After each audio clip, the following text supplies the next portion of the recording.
You're listening to the Podcast Insider, Episode 3.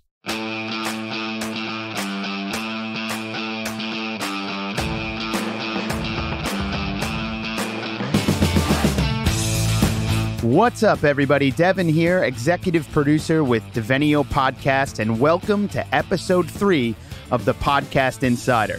Now, I'm super excited for this episode because today we're going to be talking about everything recording, everything you're going to need to get up and running and recording your very first podcast episode. Or if you've already been producing your podcast, you'll find some tips and best practices to really elevate the sound quality of your existing podcast.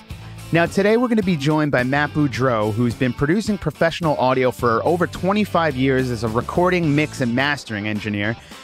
He's worked for years within commercial studios, and he now owns and operates his own studio out of his home in the San Francisco Bay Area. He's also the host of the weekly podcast, The Working Class Audio, where he interviews fellow audio engineers to learn more about their journey as a professional within the industry. Now, with over 200 episodes to date, he's really created a strong community of loyal listeners through his relaxed and conversational approach, which creates a unique atmosphere for his guests to provide some really great stories and ultimately insights for listeners.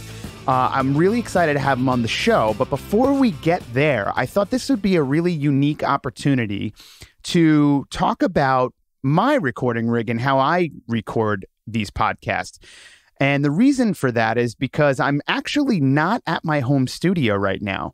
It's my mom's birthday this weekend, so I'm actually at my parents' house, and it's really not the most ideal environment for recording a podcast. So I thought this would be a really fun opportunity to talk about some of the things that I think about, some of the things that I look for, and how I set up my rig outside of my studio. Now, the very first thing that I like to consider when recording a podcast is the environment. So I tried to look for a room that, A, was furthest away from everybody else in the house, and that's probably obvious to you guys. I tried to find a room in which the sound would not travel through the walls and start creeping into the recording. So that's the first thing. The second thing was I tried to find a room that was a little bit smaller and maybe had some furniture in it, which it does. I'm currently sitting on a nice big couch here, so that will help absorb the room echoes. There's also a nice big rug in the room, so it's not just a bare wood floor or a tiled floor where the sound and the reflections of the sound can really get out of hand with a room like that. Now, I realize all of these things, it's going to be difficult to try to find a room that checks all of these boxes, but the more of these boxes that you check, the better your recording environment will be, and ultimately the sound quality of your final podcast. Now, the next thing we're going to discuss is signal chain or signal flow, and that really is simply where the audio is coming from and where it's going to. So the source of the audio is my voice. You need a microphone to pick that up. So that's the very first step in my signal chain. So I like to use a dynamic microphone. There's many different microphones that you can use. I just prefer to use dynamic microphones for my podcast recordings. And my favorite dynamic microphone is going to be the SM7B, the Shure SM7B. And it's what I'm using right now. It's used all over the world by professional broadcasters in radio and in podcasting and television. It's really just a great microphone, and it's built like a tank. It's going to last you forever. I've used it all over the place. I take it with me on the road, obviously, and I don't have to worry about it breaking. It's just my favorite dynamic microphone. So the next thing in the signal chain is going to depend on the type of microphone that you have. If you're using a USB microphone, you don't need to worry about this next step. You plug it into your computer and you're good to go. Now, because I'm not using a USB microphone, there's a couple of things that I need to consider. And the first thing is, how am I going to connect it to my computer, which is what I'm recording with? So the first thing is, the SM7B runs through XLR connections, and all that is just a wire type, a USB microphone. It connects to your computer via USB. The SM7B connects via XLR. So I needed to get an XLR wire, which I have, and I run that out of the SM7B, and now I got to run it into my computer. But as you know, there is no XLR input on your computer. Well, that's why I have an audio interface. And the one I use now, it's a portable Apollo Twin. I'm able to bring it on the road with me. I can connect up to 2 microphones into it. And it does a couple of things for me. The first thing it does is it powers my microphone. And when I say powered, it's running through a preamp. And a preamp is just sort of, think of it as just giving your microphone the extra volume. It's pushing the volume of your microphone up, which obviously is very important. So that's the first thing that it's doing for me. The second thing it's doing for me is allowing me to connect my microphone to my computer. And I have that running out of the Apollo Twin interface via Thunderbolt. And I have that going into my MacBook Pro. But there's still one more step we need to talk about, which is, how am I recording this right now? Now, there's many ways that you can go about doing this. The way I do it is on my computer. You don't necessarily need to record into your computer, but that's how I do it. So what I needed to do was choose a digital audio workstation, otherwise known as a DAW. Now, there's many different options to choose from here. There's Audacity, which is free. There's GarageBand that comes with your Mac. I run Pro Tools. I use it for all of my audio projects. It's something I've been using for almost 15 years and I'm comfortable with, and it's easy for me. So right now, I have the audio running through my mic. It's going into my Apollo Twin audio interface. It's being boosted with the preamp so that you can actually hear me. And then out of that, I have it going through Thunderbolt into my MacBook Pro and ultimately being recorded through Pro Tools. Now, the very last thing I should probably talk about here is the output, and that's how am I listening to the audio that I'm recording, or if I'm in an interview, how am I listening to my guest? Well, it's very simple. Always, always, always use headphones, because if you're not using headphones and you're using the speakers from your computer or whatever it may be, the audio that you're listening to will start to creep into the recording through the microphone as it picks it up in the room. So I always use headphones to isolate the audio that I'm listening to and ensure that it doesn't creep into my recording. Now, this is important to understand signal flow as we jump into this interview with Matt Boudreau, and we talk about some of the gear and what we need to record so that you can understand each step along the way. Now, it's going to be a little bit longer of an episode, but there really is a lot to talk about here and a lot to learn. So without further ado, let's jump in and see what Matt has to say about podcast recording. All right. So Matt, you've been hosting the Working Class Audio podcast for pretty much 5 years now, coming up on 5 years. First off, congratulations. That's awesome. That's such a great achievement that you've been able to remain consistent week after week and have this thing run for 5 years. Congratulations. Oh, thank you. Yeah, it's I tell you, it's a chore, but it's a labor of love for sure. That's great. Yeah, it's pretty tremendous everything you've built. You have a great following, and it seems like the guest list is pretty endless. There's always somebody new on, which is great. Yeah, there's a lot of audio professionals to talk to in many different areas, so I think I've just scratched the surface. Yeah. On that note, why don't you tell us about the history of the Working Class Audio? Let's hear the story. How did everything come to be between balancing family and you're an audio engineer and your production business? How did this fit in? What made you decide to actually, opportunity cost is always a factor in everything that we do. So what made you decide that podcasting was something you wanted to jump into? Long story short is I have many years as a professional drummer and then many years as a recording engineer. Have owned a couple different studio incarnations in the Bay Area, and my last one was in San Francisco proper. And it was a lot of overhead, and it was a leap of faith that I jumped out of a smaller situation with better overhead, better profit margin, and a nice, stable client base to something that I was in over my head. I got into a very classic building that had been in San Francisco in various incarnations in terms of a studio. It had been there since the 60s. And basically, I was there for I got in in 2007, June of 2007, right as the financial crisis was just kind of, perfect timing, taking off a little bit, as we'll say, taking off to crash.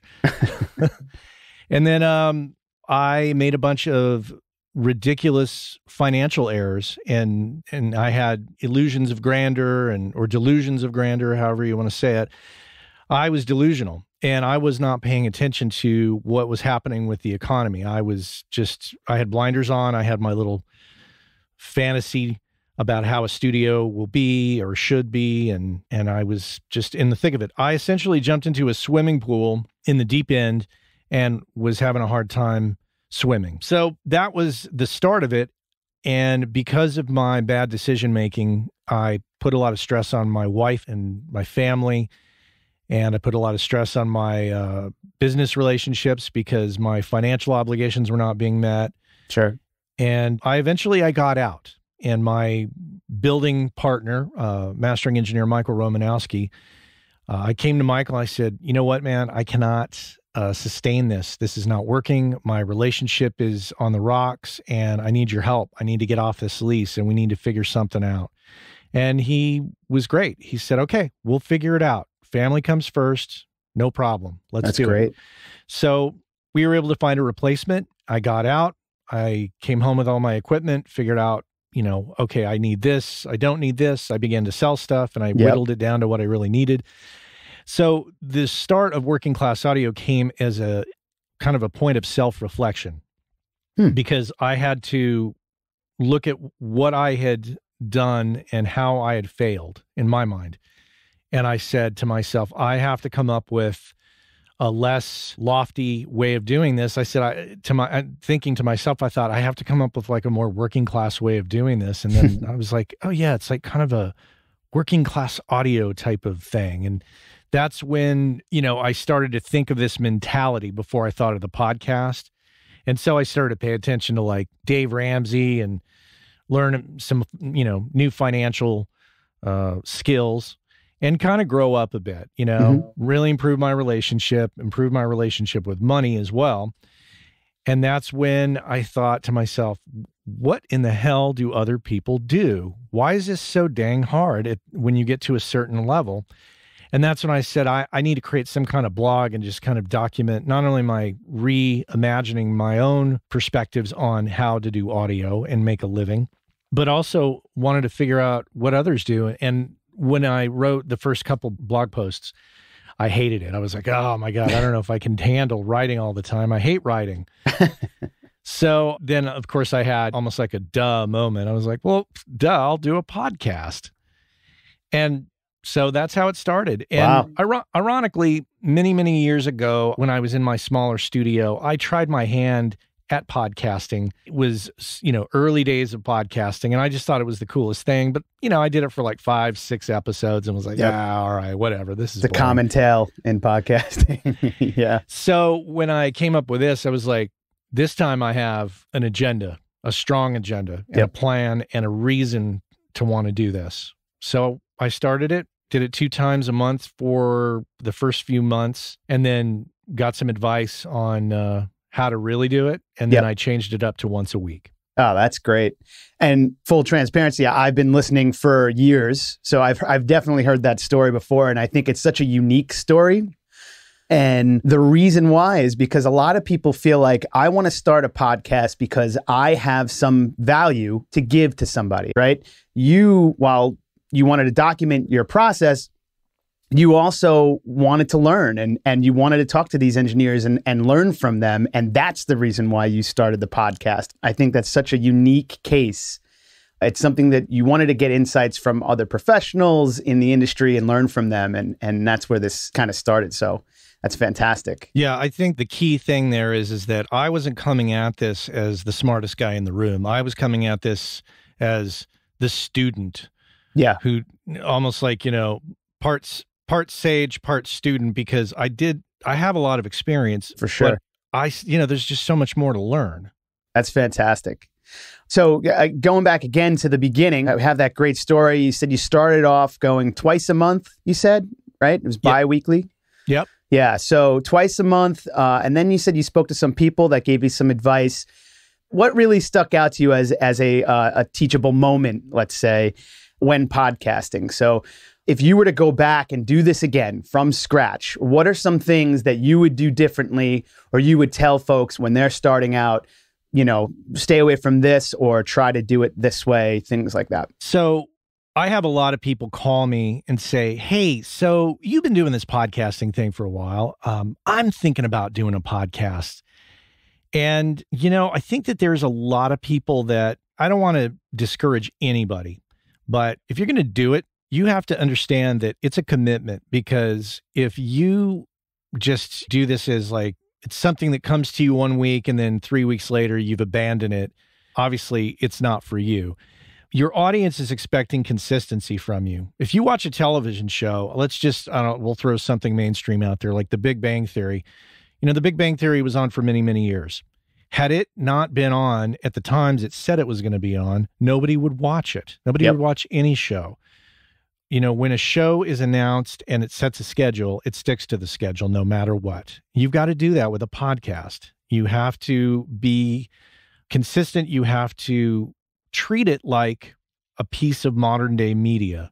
It's not just, if you're going to be an amateur about it, then, you're not going to get many listeners. But if you are going to be pro about it, that's when you'll get listeners. And so I don't think, in fact, I don't think I've ever failed to come out with a show on a Monday. As far as I know, it's Monday, every Monday there's a new show. Maybe I've let it come out, in the afternoon, but it's always come out Monday. There's been some times where I'm like, oh, actually we have to do a few extra things, and it delays the show coming out on the morning when the commuters are all hitting. Yep. But I always try to have it out on a Monday, and I have not failed for almost 5 years. That's fantastic. Yeah, I speak to my clients all the time about I'm going to say one of the top 3 keys to success with the podcasting is consistency. And it's consistency down the line with everything that you do, even down to intros and outros and things like this. I mean, you can experiment and add things over time, but people want that sense of familiarity when they tune in weekly. So number one, if you're doing weekly, every week, every Monday, release your episode. If you're doing bi-weekly, make sure you're on a schedule, because as soon as you don't release that episode, you're losing listeners. I always think it's good to have an understanding of your own format. And it's okay to change the format up, but don't just get on there and be like, so, yeah, what are we going to talk about?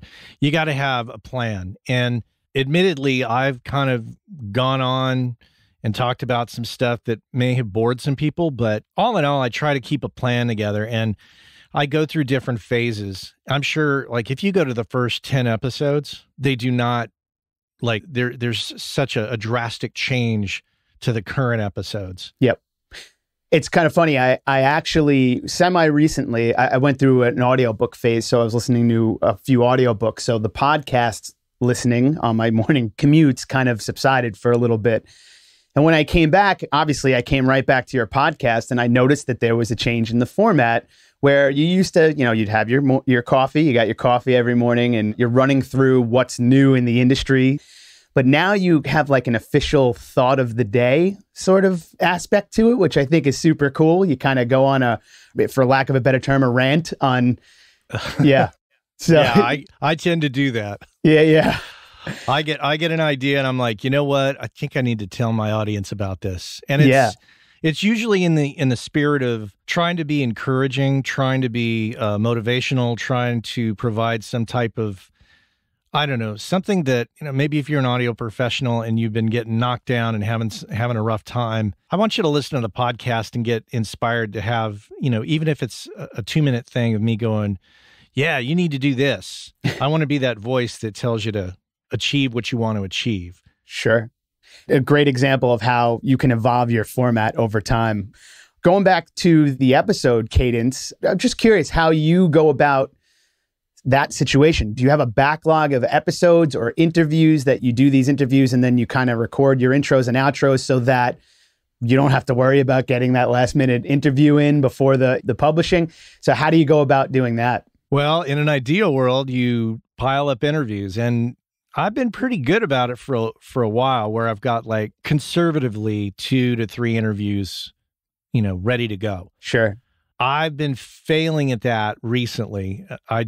There's a lot going on in all different aspects of my life. So sometimes, you think, oh, I'm going to call so-and-so, and you call them and they're like, oh, I'd love to. Can we do it in 2 weeks? And you're like, sure. Yeah.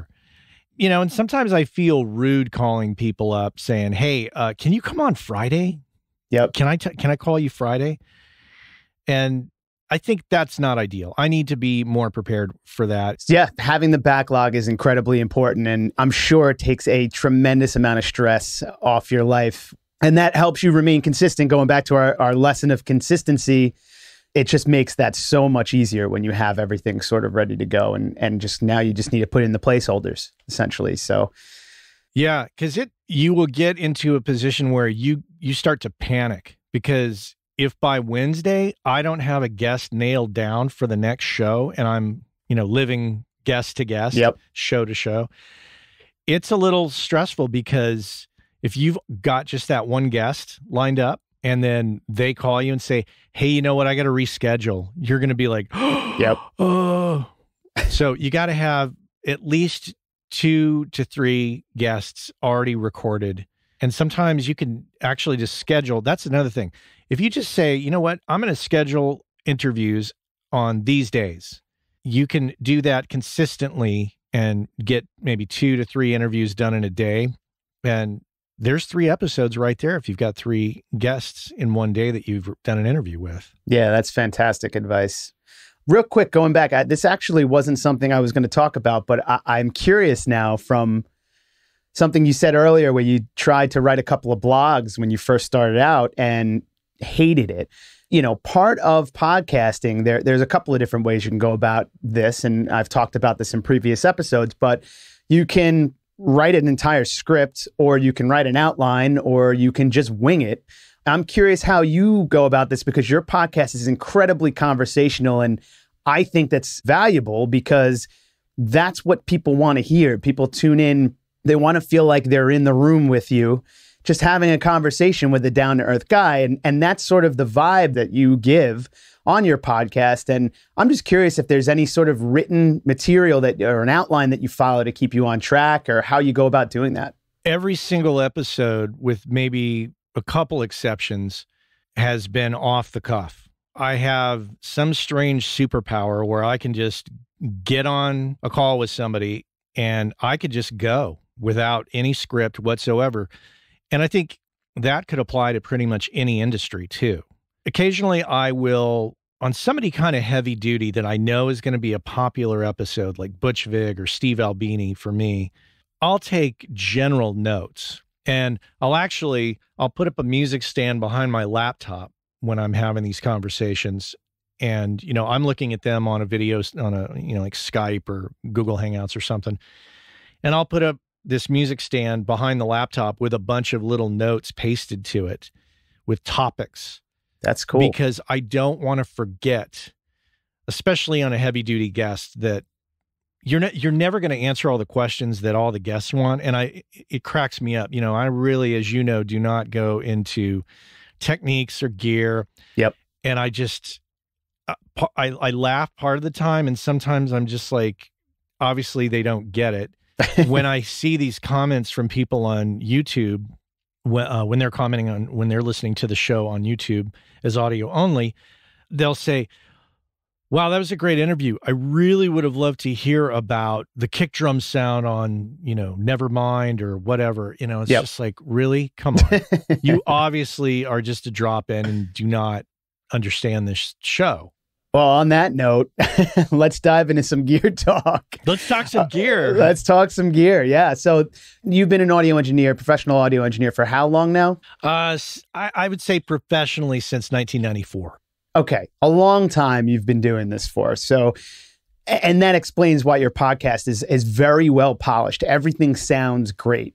Now, you're a professional audio engineer, and a lot of people trying to get into podcasts, especially if they're, a business, most of these folks, they're not professional audio engineers, and they don't know really the first thing about how to get a really good sound. And there's a lot of things that get taken for granted during that pursuit of recording a good sounding podcast. So let's dive into the topic of this episode, which really is the gear and how somebody new jumping into this podcast world, how they can go about and successfully record a good sounding podcast episode. Are there 3 to 5 pieces of essential gear that they're going to need starting from scratch in order to get their podcast recorded? Anything off the top of your head, just, you're not going to be able to get this done without these pieces of gear. What would those be? Well, let me think. Obviously, we're talking about people talking generally on a podcast. Yep. So if you're going to capture that, you're going to need a decent microphone. I think, honestly, the biggest mistake, and I know some people are going to radically disagree with what I'm about to say. I think the biggest mistake people make is they buy a condenser-based microphone.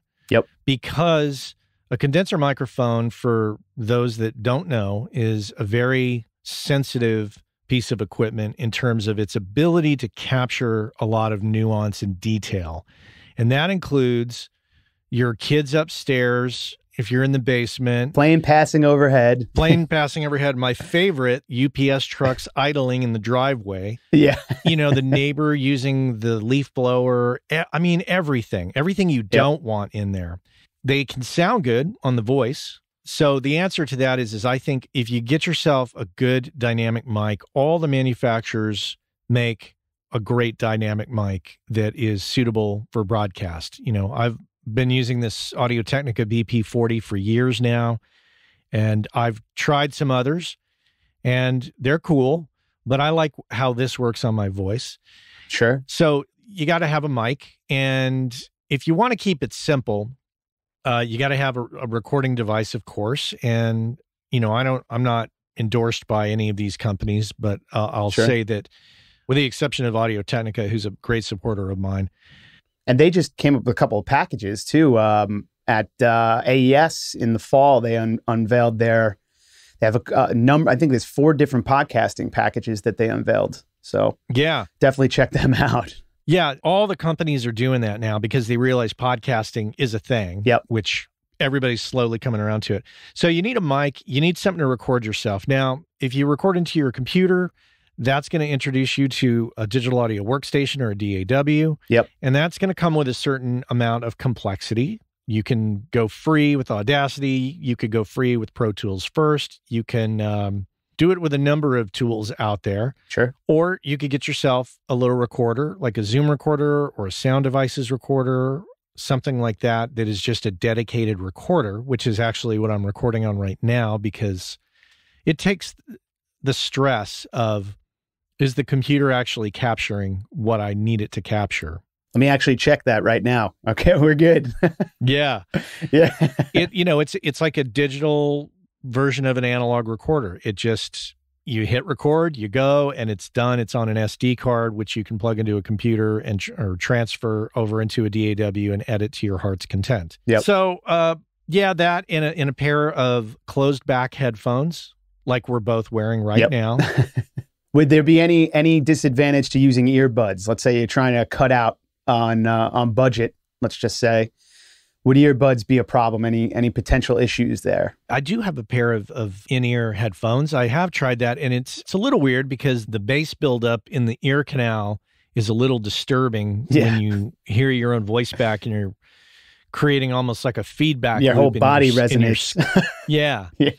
But I mean, if you don't have money for headphones and you got some earbuds, go for it. Whatever works there. So we talked about the microphone, we talked about the computer, we talked about an interface or a digital recorder, headphones, obviously. With a recorder, we have our audio recorded, but I mean, technically we have a raw audio file, essentially. What about editing? Or, let's say I want to throw in some music. We talked about Audacity, I think. There's you can do some custom editing on there. Any thoughts on that? I'll tell you, honestly, while Audacity is free and somewhat easy to understand, if you're even going to go through the pains of that, you might as well just go into the world of Pro Tools. Yeah.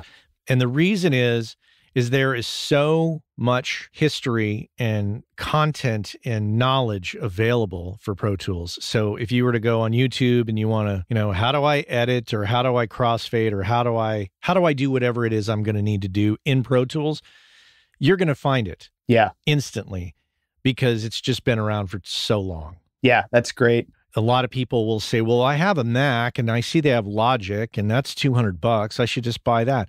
Logic is great on a number of levels, but when it comes to editing, I have never found it logical, ever. It's never worked for me in that capacity. Maybe it works for you, great. Also, there's a number of other DAWs, and you're going to see a range of opinions. Like there's a huge Reaper's the name of the DAW, a huge user base of Reaper, but I think generally the people that are gravitating towards Reaper are pretty knowledgeable already about DAWs and have maybe been through Pro Tools and figured, actually, I like this better. And so it's not going to be as easy to find the basics, I think. Well, that's not true. I think you could find the basics, but I think the user base is going to be a little different than the Pro Tools user base. Sure. In terms of getting what you want out of it. I think it's interesting that to sum this up, I think what it comes down to is personal preference. It's basically, I know people that swear by Logic. They love it. That's their DAW. For me, I was working on a session today with an artist, and we were doing some composition stuff, and I'm not a stranger to Logic. I've used it, and I use it every now and then, but I was actually cursing a little bit because it was, to me, just annoying to navigate when I could have gotten something done in Pro Tools in 2 seconds. But it's only because I've been using Pro Tools for 10 years now, and it's just something that is intuitive to me. It's just something that I prefer. There are people, like you said, that love Reaper. It all comes down to personal preference with this stuff. They all can do exactly what you want them to do. I should clarify that so the Reaper fan base does not come after me. Reaper, Logic, Cubase, Nuendo, Pro Tools, Audacity, they'll all do these things. But I just find Pro Tools to be the most intuitive as well. So that's my suggestion. Go for Pro Tools first, that's free, and get your feet wet there. It's like the Photoshop of DAWs is what Pro Tools is. So let me ask you this, going back to the microphone real quick. Any advice, thoughts, anything on USB mics? Let's say they don't want a recorder. They want it, they're, strapped for cash. We're just doing this sort of streamlined. USB microphones are out there. They can connect it directly to their computer, right into a DAW. Is there any thoughts on that? Have you tried these? Do you like them? Do you not like them? What are your thoughts? I would say if you want to stay streamlined and low cost, I don't see any harm in using a USB mic. It encapsulates a bunch of technologies that maybe you don't even know or want to know just yet into a very small package. It's a mic preamp and an analog to digital converter in a very small package. And with the voice, in terms of fidelity, all those mics will sound just fine. It's not we're not talking about making, high fidelity music here. We're talking about capturing the voice. And I think any of those USB mics will be perfectly fine in doing that. So you get a pair of headphones, maybe. So just if you want to keep it low cost, you get your free pair of earbuds that came with your phone, a USB mic, a computer, which you probably already own, Pro Tools first. And that way you can kind of get in at a low cost without, going too deep just yet. And then you'll figure out what works, what doesn't work, and then where you want to expand. And over time, if you stay with it, you'll be like, you'll think to yourself, ooh, okay, I want to improve my signal chain a little bit. I understand a little bit more. Now I want to try this. Perfect. Yeah, I think that's great. There are folks that I know, they have built out a podcasting studio in their house. They didn't start out that way. They started out with a USB microphone and a pair of headphones, and were feeling the whole process out. And as they learned and as they tried new things and dove deeper in, the next thing you know, they have an entire podcasting studio in their house. So you can go with the bare minimums and build from there. You certainly can. And maybe you're somebody who somehow, or one way or another, you've inherited or you have a microphone that is a traditional XLR-based microphone. Well, there's a lot of devices out there that can take that XLR into a little converter and just turn that XLR microphone into a USB mic. Yep. And there's a bunch of different products out there. I don't even know what they are, but I've seen them, I've observed them, and often thought, ooh, that would be a good on the road option. Yeah, there's the iRig is one of them actually, and it works with your mobile phone. So if you're on the road, it's just a little, it's tiny. I mean, it's 4 inches long maybe. And it's basically a little converter and a preamp within this thing. And on one end, you plug in the XLR cable from your microphone. And on the other end, it depends on which version you have, but it's it could be a Thunderbolt cable or I forget what they call it on the Apple phones.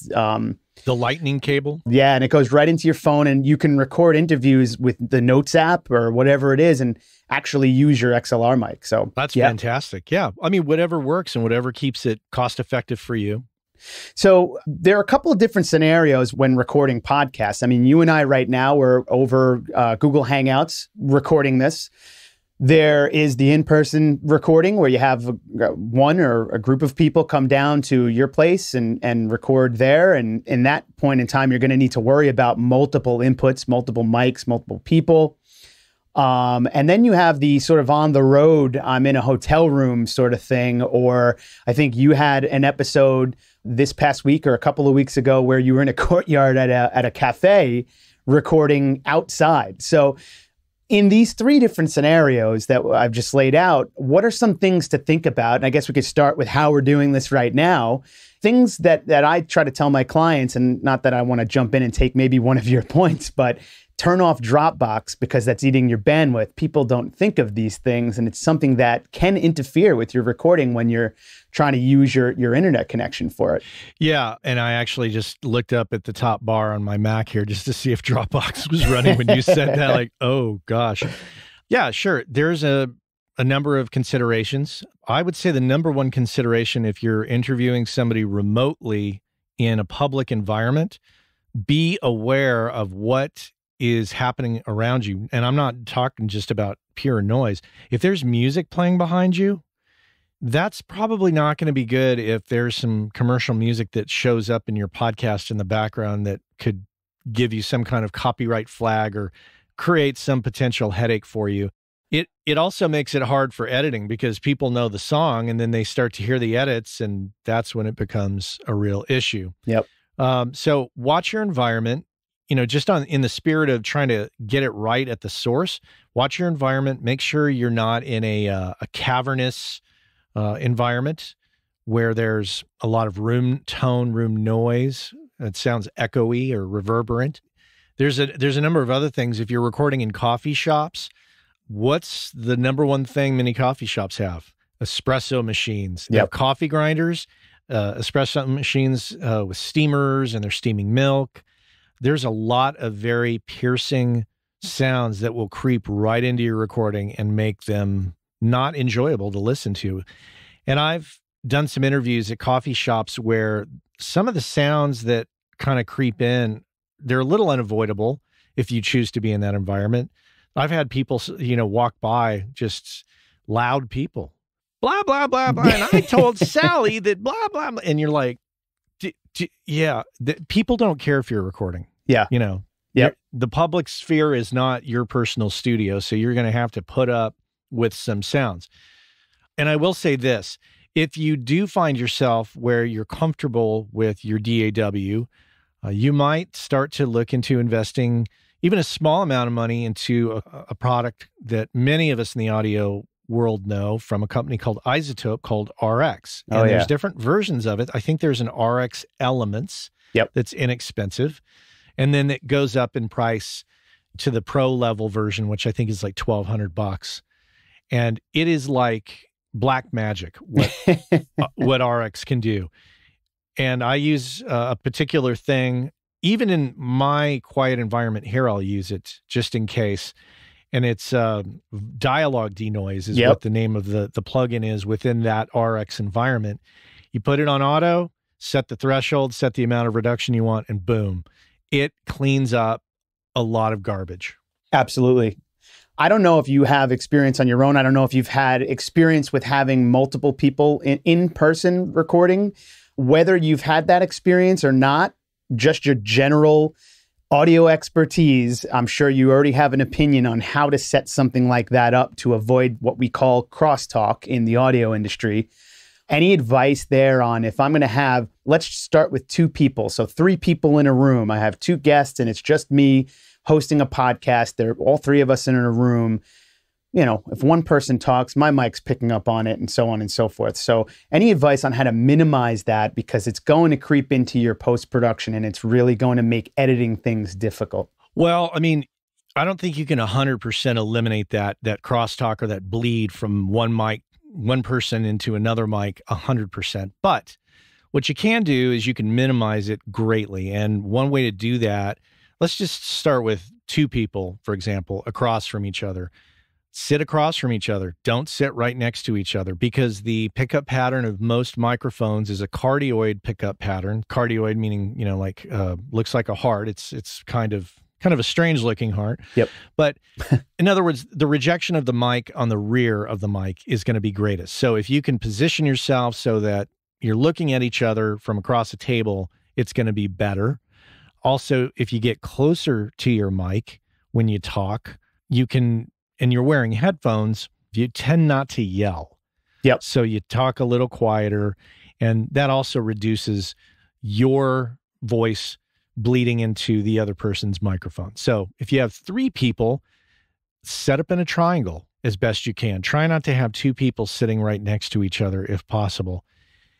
And, you know, barring that, you're going to have to, if you do get a lot of bleed and it's becoming kind of swirly sounding because of the phase, and meaning the timing of one person's voice reaching their mic first and then slightly later in time reaching the other 2 mics in a 3-person situation, you're going to have to do a little editing or a little fader writing, you know, lowering the level. Anyhow, that's what I would say. Get it right at the source. Once again, try to find a good room with very few room reflections. If you get 3 people in a very echoey room, it's going to be a disaster. Yep. Yeah, I think that's the key. And we as audio engineers talk about this no matter what the application, whether we're in the studio working with a band or recording a podcast episode, getting things right at the source is the number one key to success, in my opinion anyway. And I'm sure that, you know, you would endorse that as well. If it sounds good on the way in, raw, it's going to sound great in the finished product. So, and it'll, you know, especially in the podcasting world, it'll remove a lot of headache further down the line in post-production. So, yeah. And just a visual case in point, if anybody is familiar with the Joe Rogan show, if you ever watch Joe Rogan on YouTube, it's pretty clear that they've got some big, heavy curtains in the area. Yep.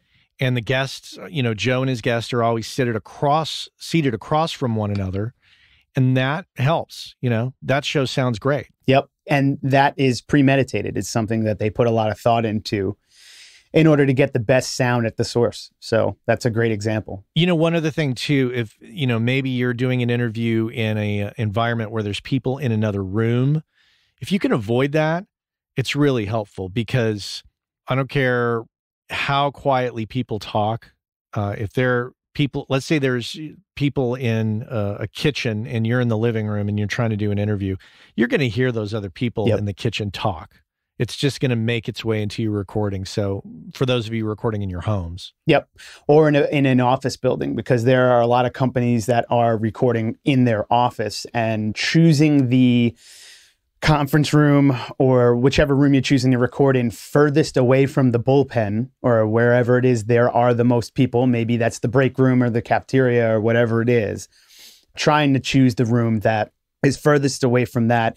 And I always like to say, listen to what's going on outside the window. I was doing a recording in an office building, and we started out in a conference room that was away from a group of people, but it was on a main road, and there were a lot of trucks trafficking this road. And I mean, even through the window, and we're talking, it had to be 50 to 100 feet away. And those trucks sounded like they were right there in the room with us. So we had to ultimately choose a different room because of that. So I think the point is, be aware of your surroundings when you're going into this recording. The other thing too, I want to add to all that is that it's not every day people are expecting to encounter others recording, right? It's not True.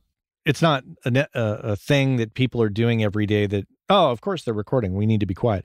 Yep. You need to let people know in a couple different ways. First of all, if you have somebody that's depending on you to be around and need an answer from you, you need to tell them, hey, I'm going to be on a call or recording for the next hour. I'm not going to be reachable. Please do not come knock on my door. Yep. I have a neighbor who occasionally will knock on my door. And whenever I go to do a recording, although I didn't do it today because I'm not expecting him to come over, I will put a Post-it note on my front door that says in a conference call, just to kind of keep it vague. Yep. And just, letting those around there's recording happening. I cannot be talked to right now. Yeah, that's great. And that comes back to being prepared. We actually had an episode with Chris Graham. We were talking about having that checklist. The first check mark on his is actually checking things off on his checklist, which I love. I think Chris has a checklist for the moment he gets out of bed. Yeah. He's a really, really systems-oriented guy, which is great. But the checklist is so important because, you can't count on yourself to remember every last little detail.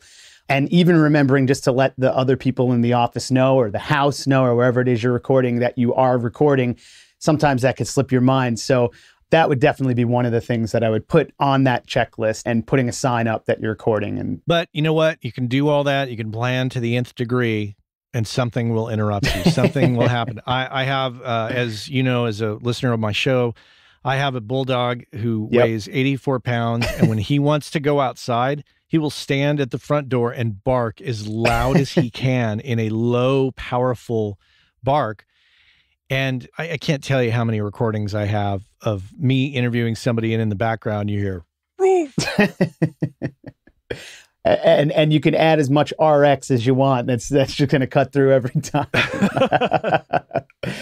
Well, listen, Matt, this has been great. I really appreciate you jumping on. I do have a couple of last wrap-up questions for you. Absolutely. The first thing that we have already covered this a little bit. We talked about your story and why you got into podcasting, but let's take this a step further and say, what is keeping you podcasting? So what is it about podcasting that makes you continually put out these episodes? The first thing that comes to mind is the audience. I get some pretty fantastic messages from people from all over the world, people saying, oh my gosh, your show keeps my commute, doable. I otherwise I'd go insane, or I'm in the middle of transitioning out of my job into doing audio full time, and your shows really help me from a business perspective to think about things that I never have thought about because I've only thought about gear and maybe clients, and that's about it. So I would say the audience keeps me going.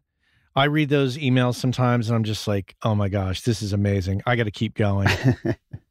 That's fantastic. And not to be super fanboy, but when I first started listening to your podcast, just a quick background, I grew up in the music industry. I went to school for audio. It was something that I knew I wanted to do. And then the band broke up and it kind of had an impact on me. It was something that I pretty much gave up on music. I realized, or I didn't realize, I told myself that there was no future in music and I need to go back to school and get a real job. And I did that. And then after I realized the dream and started working my 9-to-5 job, I realized very quickly that I had made a big mistake. And that's when I started kind of getting back into recording and audio. And I stumbled on your podcast and it was incredibly inspiring and kept me moving forward with my pursuit in the audio business. So thank you for that. Oh, that's great. I love hearing stories like that because that's the thing when you're doing a podcast is sometimes you record this stuff and you put it out there and you're like, well, I don't know if it's doing any good or people are liking what I'm doing. And then you get like these glorious messages and you're like, oh, this is a little more impactful than I had originally planned for. Yeah. But sure, I'll keep going. And so I do. And I love hearing stories like that. That's amazing. So now, after watching or listening, I should say, to your podcast really evolve over the years, which has been really fun to see, what's next for the Working Class Audio? Is there anything you have planned for the future that's super exciting? Oh, I'm always planning a takeover of the world. Always. You know, that's the thing too. I'll say two things. A bit of advice for when you're making a podcast. Don't tell people what you're working on because you may not follow through with that. Love that. Yeah. Try to keep your content evergreen. Try to keep it so that it's timeless, so that if anybody hears it 5, 10, 20 years from now, it won't be like, oh my gosh, listen to this old school podcast about this time period in the music industry or time period in this particular industry, you know. Yep. Try to make it practical as best you can. That said, I have gone through these phases of, oh, I'm going to work on this and you guys are going to love it. And then I just don't follow through with it because I realize, wow, that's a lot bigger chore than I'm willing to take on. But what I am working on, I already do have a book series that's started. That's the first is out, the Working Class Audio Journal, which is basically for those that like to read interviews instead of listen to them. Some people just don't like to listen to podcasts. Yep. So this is for those people. These are transcriptions of the interviews I've done with kind of written, or obviously written, but kind of retooled intros that are very specific to the book. Yep. The other thing I'm working on now is I'm trying to create a on-demand paid video product series that addresses kind of needs of people in the audio world. And there's a lot of, you know, how to mix, you know, rock and rap or whatever kind of music there is out there, you know, and it's always like a super big name with a super big band. Yep. And no offense to those people, but I'd like to try to do the equivalent of what, you know, the Working Class Audio podcast serves a need where we don't get into the deep gear discussions that everybody else does. And we talk about things that nobody else talks about. Well, I'm trying to do the same thing with a video series. You know, let's talk about the problems you're having in this area and try to price it at a point that's not like people are going to flinch, but at the same time, it still, you know, going to hopefully pay me back for the time that I'm putting into it. Sure. So that's in the works. It's a bit of a chore to put it together, but, you know, I'm trying to do it really well so that it'll be out there for a long time. And it's, you know, it'll be a form of passive income, obviously, for me, which I look forward to, but I think it's also going to provide some serious value for those that see it and go, oh, I could learn something there. That's great. That's fantastic. And you mentioned your book. So where can folks who are listening, where can they find the book? Where can they find you if they want to find your podcasts? You know, where can they get in contact with you? Things like this. Well, all things flow through workingclassaudio.com, which will take you to, if you want to find out more about me specifically, you can follow the links or just go to mattboudreau.com. That's, you know, Matt with 2 T's, and Google will tell you how to spell Boudreau at some point. The book is available on Amazon, and it's available actually pretty much everywhere. It's on a pretty major publisher, Rowman and Littlefield. So if you don't see it in your local bookstore, you can order it and support your local bookstore, which I highly encourage. Yep. And if you just are, you know, a slave to convenience and you really would like to get it, you know, in 2 days or a day, go to Amazon and get it on Prime. Review. Get it on Prime. Yeah. You can get it tomorrow, I bet. Yeah. Well, Matt, this has been great. We really talked about some amazing things on how to optimize the sound quality of your recordings, or if you're just starting out, what you're going to need in order to get up and running. Thank you so much for being on and providing these insights. This has been great. Oh, it's been a pleasure. Thank you for having me. It's great to talk about this stuff. I never talk about, you know, the podcast details. Yeah, that's great. I wish the best of luck to all your listeners in creating podcasts. Awesome. Thanks so much, Matt. Well, there you go. Matt Boudreau, he's been in the podcasting game for a long time. He's been in the audio industry even longer and provided some really great insights into taking the audio quality of your podcast to the next level and really how to do that. I really hope you enjoyed today's episode and it helps you out in your next podcast recording. If you have any questions or comments, or maybe you have some feedback on the show, please don't hesitate to reach out. I'm at devin@deveniopodcastsplural.com. That's deveniopodcasts.com.